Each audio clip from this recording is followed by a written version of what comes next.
आम्ही कॅनडामध्ये राहतो, पण या देशाचा इतिहास आणि सैनिकांनी दिलेलं बलिदान किती मोठे आहे हे जाणून घेण्यासाठी आज आलो आहे एका खास ठिकाणी। हे आहे 31 सर्व्हिस बटालियन म्युझियम। हे कॅनेडियन आर्मी रिझर्व्हच्या इतिहासाशी जोडलेले म्युझियम आहे। या आहेत जुन्या मिलिटरी गन्स ज्या एका काळी सैनिकांच्या सेवेत होत्या। आज त्या या म्युझियममध्ये हिस्ट्रीचा भाग म्हणून जपून ठेवलेल्या आहेत। यामुळे आपापल्या त्या काळातील सैनिकांची कामं करण्याची पद्धत, त्यांचं ट्रेनिंग आणि मिलिटरी टेक्नॉलॉजी कशी बदलत गेली हे समजतं। ही AK-47 पाहिल्यावर मला नकळत 26/11 मुंबई हल्ल्याची आठवण झाली, कारण त्यावेळी हल्ल्यात दहशतवाद्यांनी अशाच प्रकारच्या शस्त्रांचा वापर केला होता। त्या घटनेत संपूर्ण भारताला हादरून सोडलं होतं, पण त्याचवेळी आपल्या सुरक्षा दलांनी दाखवलेले ध्येय आणि बलिदानही आपण कधीही विसरू शकत नाही।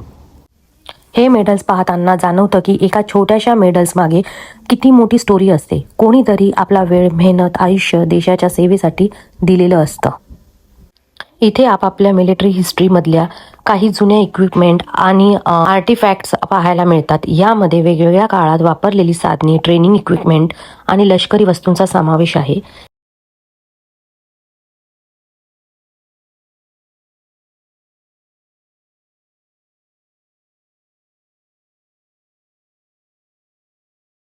ही आहे बायोनेट, एक काळी सैनिकांच्या रायफलसोबत वापरली जाणारी जुनी मिलिटरी इक्विपमेंट। आज ती फक्त इतिहासाची आठवण म्हणून म्युझियममध्ये जपली आहे।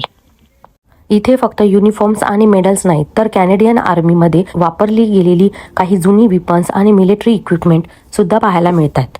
प्रत्येक वस्तूमागे एक वेगळी हिस्ट्री आहे आणि सैनिकांच्या सेवेशी जोडलेली गोष्ट आहे। हे आहेत सैनिकांचे जुनी युनिफॉर्म्स आणि काही खास मुवमेंट्स जे कैद केलेत ह्या फोटोग्राफ्समध्ये। या प्रत्येक गोष्टीतून त्यांच्या सेवेला आणि इतिहासाला एक वेगळी ओळख मिळते।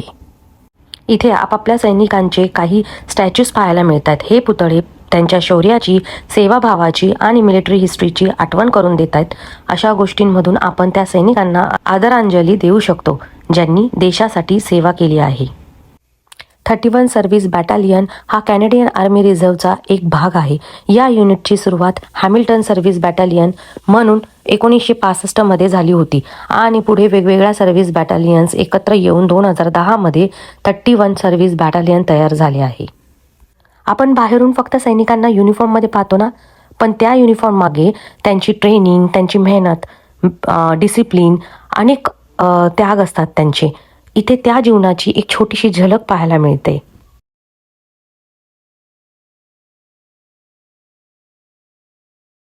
हा आहे सैनिकांचा फूड कंटेनर। ड्युटी किंवा फील्डमध्ये असताना त्यांना जेवण सोबत न्यावं लागायचं। अशा कंटेनरमुळे त्यांचं जेवण काही वेळ गरम आणि सुरक्षित राहण्यास मदत व्हायची। हा जुना टाईपरायटर आहे। आजच्या डिजिटल काळात ही गोष्ट आपल्याला जुन्या काळातील काम करण्याची पद्धत आणि मिलिटरी कम्युनिकेशनची आठवण करून देते। तर मित्रांनो, जर तुम्ही कॅनडामध्ये राहत असाल तर हे 31 सर्व्हिस बटालियन म्युझियम नक्की व्हिजिट करा। या म्युझियमची सगळी माहिती मी डिस्क्रिप्शनमध्ये दिली आहे। आणि जर तुम्ही इंडियामधून हा व्हिडिओ पाहत असाल तर तुम्हाला हा व्लॉग कसा वाटला हे मला कॉमेंट्समध्ये नक्की सांगा। मला तर इथे येऊन आपल्या सैनिकांची खरंच खूप आठवण झाली। या प्रत्येक सोल्जरच्या सेवेला आणि त्यागाला माझा मनापासून सलाम आहे। तुम्हाला हा व्हिडिओ आवडला असेल तर लाईक करा, तुमचे विचार कॉमेंट्समध्ये सांगा आणि अशाच नवीन ठिकाणांच्या व्लॉगसाठी चॅनलला सबस्क्राईब करायला विसरू नका। बाय।